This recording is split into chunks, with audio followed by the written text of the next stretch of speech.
કચ્છ ભુજમાં પશુપાલન ક્ષેત્રે મહત્વપૂર્ણ વિકાસ થયો છે। પશુપાલન મંત્રી રાઘવજી પટેલની ઉપસ્થિતિમાં પશુપાલન વિભાગ અને કામધેનુ યુનિવર્સિટી વચ્ચે સમજૂતી કરાર સંપન્ન થયું।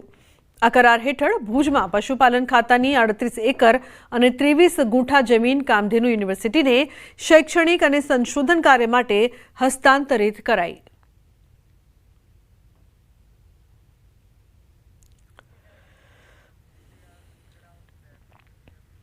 ગાંધીનગર ખાતે આજે ગૃહરાજ્યમંત્રી હર્ષ સંઘવીએ હોન્ડા કંપની દ્વારા આપવામાં આવેલા QRT વ્હીકલને ફ્લેગ ઓફ કરવામાં આવ્યું। 50 બાઇક CSR અંતર્ગત પોલીસને અપાયા। આ વાહનોથી પોલીસની કાર્યક્ષમતા વધશે। પોલીસ પેટ્રોલિંગ દરમિયાન સાયરન સિસ્ટમ સહિતની સુવિધાઓ અપાઈ। તો હોન્ડા કંપનીએ CSRમાંથી આ વાહનો આપ્યા છે। રોડ અકસ્માત ઘટાડવા માટે સરકારનો ટાર્ગેટ। આ માટે તમામ 50 વાહનોને GPS સિસ્ટમ સાથે જોડ્યા છે।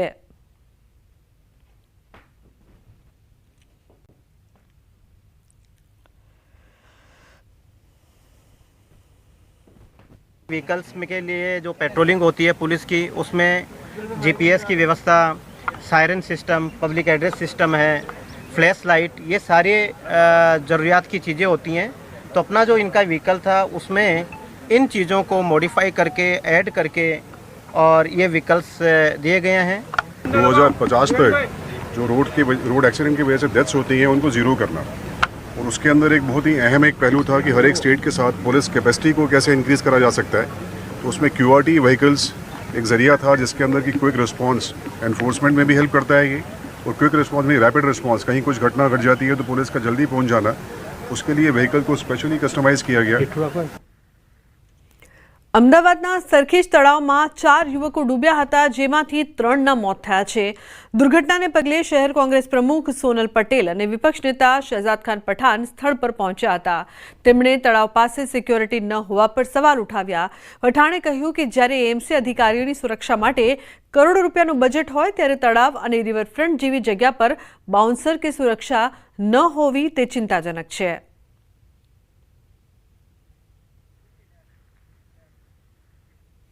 PM મોદીના માતા વિશે RJDએ કરેલી ટિપ્પણી મુદ્દે સાંસદ પૂનમબેન માડમનું નિવેદન। PM મોદીની માતા વિશે જે શબ્દો બોલ્યા તે અપમાનજનક છે। આવી અભદ્ર ભાષાનો ઉપયોગ કરવો વ્યાજબી ન કહેવાય। આવા શબ્દો પ્રયોગ કરીને બહેનો, માતા અને મહિલાનું અપમાન કર્યું કહેવાય।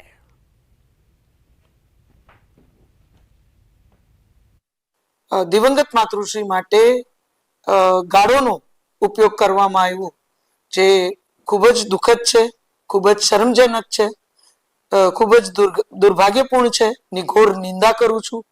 આ ખૂબ જ શરમજનક છે ને અપમાન માત્ર માનનીય વડાપ્રધાન શ્રી નરેન્દ્રભાઈ મોદી સાહેબના માતૃશ્રીનું નથી, પણ દેશની તમામ માતાઓ બહેનોનું છે। સુરેન્દ્રનગર શહેરમાંથી પસાર થતા સ્ટેટ હાઈવે તેમજ નર્મદા કેનાલના બ્રિજના ડાયવર્ઝન સહિતના બિસ્માર રસ્તાઓ મામલે વઢવાણ પ્રાંત અધિકારીએ સુરેન્દ્રનગર માર્ગ મકાન વિભાગ તેમજ નર્મદા વિભાગને નોટિસ ફટકારી છે। 10 દિવસમાં તમામ બિસ્માર રસ્તાઓનું સમારકામ કરવા આદેશ કરવામાં આવ્યો છે, અને જો રસ્તાઓનું સમારકામ નિયત મર્યાદામાં પૂરું કરવામાં નહીં આવે તો આગામી સમયમાં ફોજદારી કાર્યવાહી કરવાની ચીમકી આપવામાં આવી છે। જિલ્લા કલેક્ટર એક્શન મોડમાં આવ્યા છે, અને જિલ્લા કલેક્ટરના આદેશથી વઢવાણ પ્રાંત અધિકારીએ કુંભકર્ણની નિંદ્રામાં સૂતેલા માર્ગ મકાન વિભાગ તેમજ નર્મદા વિભાગની નોટિસ ફટકારી 10 દિવસમાં આ બિસ્માર રસ્તાનું સમારકામ શરૂ કરવા આદેશ કર્યો છે।